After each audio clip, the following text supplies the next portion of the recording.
মনে রাখবেন, যে ভালোবাসার সম্পর্কটা শুরু হয় বিশেষ নির্দিষ্ট কোনো কারণ থেকে, যে ভালোবাসা, যে সম্পর্কের শুরুটা হয় বিশেষ নির্দিষ্ট কোনো কারণ থেকে, ওই ভালোবাসা বেশি দিন টিকে না।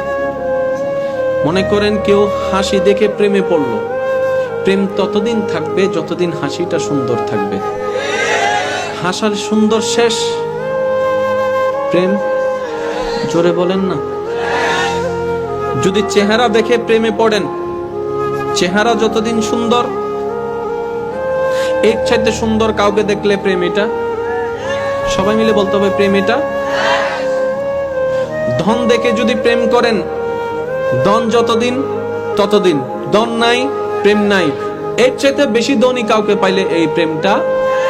সেজন্য কেন বলছি কথাটা, প্রত্যেকটি মানব জীবন সুন্দর করার জন্য প্রেমের দরকার আছে। প্রেম ছাড়া কখনো মানুষ জীবন সুন্দর করতে পারবে? একটু জোরে বলেন না, পারবে? প্রেম মানে কি শুধু ছেলে মেয়ের মধ্যে হয়? ভাই ভাইয়ের মধ্যে, ভাই বোনের মধ্যে কি প্রেম নাই? মা ছেলের মধ্যে কি প্রেম নাই? বাবা সন্তানের মধ্যে কি প্রেম নাই?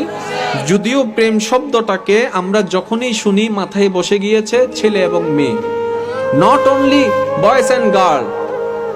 লাভ এই জিনিসটা হচ্ছে উন্মুক্ত, সবার জন্য। কেমন সবার জন্য? একটা ছোট্ট প্রাণীর প্রতিও ভালোবাসা দেখাইতে হবে, এটাই হচ্ছে ইসলাম। আর একটু জোরে বলেন।